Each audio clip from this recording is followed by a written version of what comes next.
કચ્છમાં લાંબો સમય મેઘરાજાના આગમનની રાહ જોવડાવ્યા બાદ દિવસભરની ઝરમર વર્ષા બાદ રાત્રે મેઘમહેર થતા ધરતીપુત્રોમાં ખુશી જોવા મળી હતી, તો પશુપાલકો માલધારીઓ મોજમાં આવી ગયા હતા।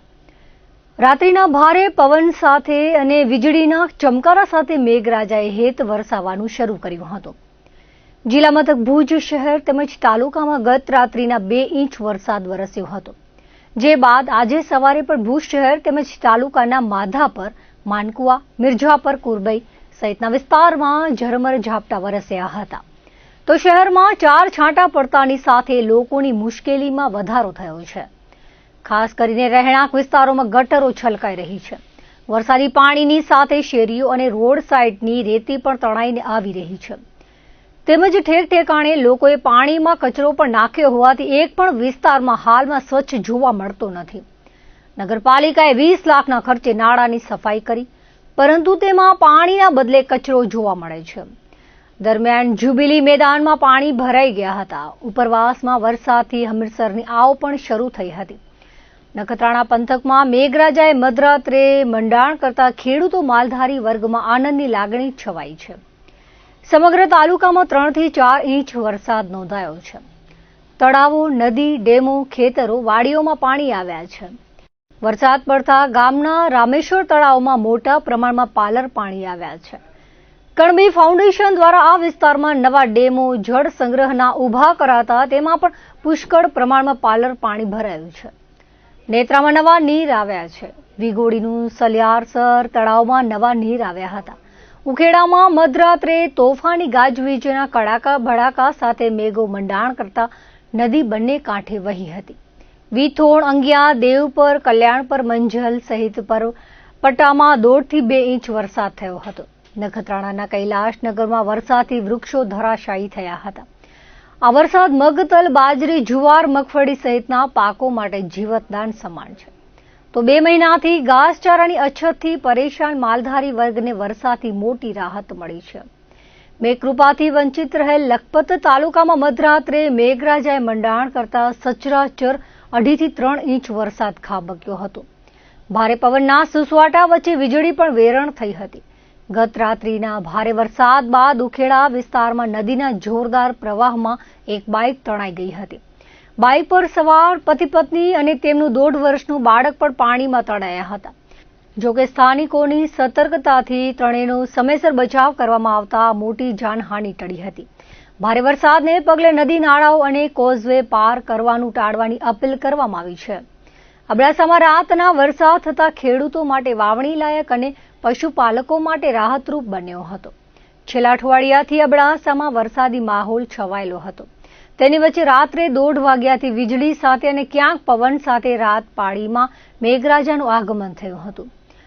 અકરી મોટી, ગોલાઈ, સાંધીપુરમ, મોહાડી, વાલાવારી સહિતનામાં સાધારણ વરસાદ થયો હતો। વાયોરમાં રાત્રે ઝાપટારૂપી વરસાદ થયો હતો। સરહદી વિસ્તાર હાજીપીર ખાતે ગત રાત્રે ઉત્તર પશ્ચિમ તરફથી આવેલી વરસાદ થોડી જ વારમાં પાણી કરી દીધું હતું। આ વિસ્તારના માલધારીઓ ઘાસ માટે તરફડી રહ્યા હતા, ત્યારે કુદરતે મહેર કરતા માલધારી વર્ગમાં ખુશીની લાગણી છવાઈ હતી। આ વિસ્તારમાં અંદાજે 4 થી 5 ઇંચ વરસાદ વરસ્યો હોવાનું માલધારીઓએ જણાવ્યું હતું। સાંભેલા ધાર વરસાદ તૂટી પડતા હાજીપીર પંથકના માલધારીઓ ખુશી વ્યક્ત કરી છે। આજે અલ્લાહના કરમ થયા છે। અલ્લાહ પાકે વરસાદ વરસાવી, બહુ માલધારી બહુ દુઃખી હતા। અલ્લાહ પાક બહુ મહેર કરી છે। હાજીપીર બાવાની દુઆથી અલ્લાહને કરમ કર્યા છે અને માલધારી બહુ દુઃખી હતા। અત્યારે બહુ વરસાદ પડી ગયો, કમસે કમ 5-6 ઇંચ વરસાદ પડી ગયો છે અને બહુ માલધારી હવે બહુ રાજી થઈ ગયા છે। અલ્લાહ ભગવાને જે મહેર કરી એના કરોડો અહેસાન, લાખ અહેસાન અલ્લાહના। બહુ સારો થયો અને વરસાદ સારી પડી ગઈ। હવે ઘાસ ને બધું થશે ઇન્શાઅલ્લાહ અને માલધારી બધા ખુશ રહેશે। દુઆ શું માંગી હતી? દુઆ એ માંગી હતી અલ્લાહ પાક પાસે નમાજ પડી, 5 વખત નમાજ પડીને દુઆ માંગતા હતા કે અલ્લાહ તાલા વરસાદ વસાવે। હવે બહુ દુઃખ છે, માણસોને પાણી પીવા નથી, ભેંસોને, ગાયોને, માલધારીઓને બહુ દુઃખ છે। એટલે અલ્લાહના કરમ થયા, વરસાદ વસાવી, બહુ ખુશી છે ને રાજી છે બધા। પાણી થઈ ગયું, પાણી પીવાનું ના તો અમુક તો ભેંસો સાહેબ મરતી હતી, ગાયો ભેંસો મરતી હતી ભૂખના કારણે। તે ભગવાને મહેર કરી છે, અત્યારે બધે ઘાસે થશે અને પાણી પીવાનું એ ઘણું થઈ ગયું છે। સરકારને સારો અભિપ્રાય હતો। અમારે બધા કાર્ડ બાર્ડ બતાવ્યા કે ભાઈ અત્યારે દુકાળની પરિસ્થિતિ છે, અત્યારે વરસાદ પડ્યો નથી. તો સરકારે બહુ સારો કર્યો. અમારા કાર્ડ બાર્ડ બધે લીધા અને કાર્ડે ભર્યા છે. હવે તો વરસાદ વસી ગઈ તો હવે અમારે થોડું જરૂર રહેશે ઘાસનું, કારણ કે અત્યારે જ્યારે ઘાસ ઉગશે ત્યારથી બધું ખાવાનું એનું માલનું ચાલુ થશે. ઓછો 15 દિવસ 20 દિવસ પછી કામ આવે હશે. અત્યારે મુન્દ્રા શહેરમાં વરસાદની આગાહી વચ્ચે સવારથી મેઘરાજાની ઝરમર છાંટારૂપી ધીમી ધારે બેટિંગ ચાલુ હતી. ગત રાત્રે વરસાદી ઝાપટું પડતા શહેરીજનો ભીંજાયા હતા અને અડધી કલાક સુધી મેઘરાજાની ટેસ્ટ મેચની બેટિંગ ચાલુ હતી અને લોકો ભીંજાઈને પોતાના ઘરે પહોંચ્યા હતા. તો આજે સવારથી ફરી આકાશમાં ઘનઘોર વાદળો ઘેરાયેલા હતા અને 10 થી 11 વાગ્યાના અરસામાં ફરી વરસાદ શરૂ થયો હતો.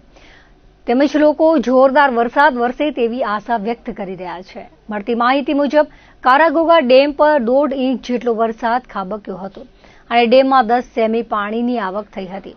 છેલ્લા થોડા દિવસોથી મેઘાવી માહોલમાં વરસાદી છાંટા ચાલુ છે અને ધીમી ધારે વરસાદ ચાલુ હોવાથી અમુક સોસાયટી વિસ્તારમાં વરસાદી પાણી ભરાયા હતા. જૂની બારોઈ ગ્રામ પંચાયત રોડ અદાણી વિલમાર કંપનીથી પાવાપુરી સુધી રોડ પર કીચડનું સામ્રાજ્ય છવાયું છે. આ માર્ગ પરથી રાહદારીઓ પણ ચાલી શકતા નથી અને ઘણી બધી સોસાયટી વિસ્તારના લોકો અહીં રહે છે, જે આ કીચડથી ત્રાહીમાં પોકારી ઉઠ્યા છે. આ વિસ્તારના લોકોને તાત્કાલિક સફાઈ કરાવવા બાબતે રહેવાસીઓએ માંગ કરી હતી.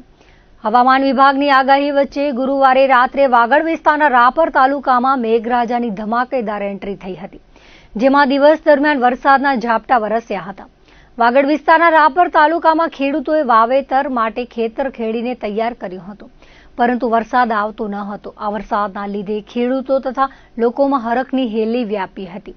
વરસાદના કારણે ગામડાઓમાં તળાવો અને ડેમો ઓગળી ગયા છે, જેના કારણે ડેમો અને તળાવો છલકાઈ જતા તેને વધારવા માટે ગ્રામજનો દ્વારા વધામણી માટેની તૈયારીઓ શરૂ કરાઈ છે. તો ગત રાતથી વરસાદ ધીમો પડી જતા આજે સવારથી જ ખેડૂતોએ ખેતરની વાટ પકડી હતી, તો માલધારીઓએ પશુની સાર સંભાળ લેવા લાગ્યા છે. રાપર તાલુકાના મોટા ભાગના ગામોમાં વરસાદ વરસ્યો હતો. રાપર તાલુકામાં ખેડૂતોએ વાવણીની તૈયારી કરી લીધી છે. વાગડ સૌથી આગળ વરસાદમાં પણ કચ્છમાં આગળ કરી દીધું છે.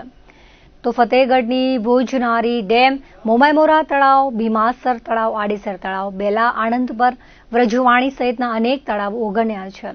તો અનેક સીમ તળાવ તથા ડેમોમાં નવા નીર આવ્યા છે. ડેમો અને તળાવો ઓગણી જતા આસપાસના અનેક ગામોને પીવાના પાણી તથા સિંચાઈ માટેનો પ્રશ્ન હલ થયો છે. વાગડ વિસ્તારમાં મેઘરાજાની મહેર થતા લોકોમાં આનંદની લાગણી ફેલાઈ છે. ગાંધીધામમાં વરસાદથી ઠંડક, નીચાણવાળા વિસ્તારોમાં પાણી ભરાતા અનેક વાહનો ફસાયા હતા. ભારે ઉકળાટ બાદ ગાંધીધામમાં વરસાદ વરસતા વાતાવરણમાં ઠંડક પ્રસરી હતી અને લોકોને ગરમીથી રાહત મળી હતી. જોકે નીચાણવાળા વિસ્તારોમાં વરસાદી પાણી ભરાતા અનેક સ્થળોએ વાહનો ફસાયા હતા, જેના કારણે વાહન ચાલકોને ભારે હાલાકીનો સામનો કરવો પડ્યો હતો.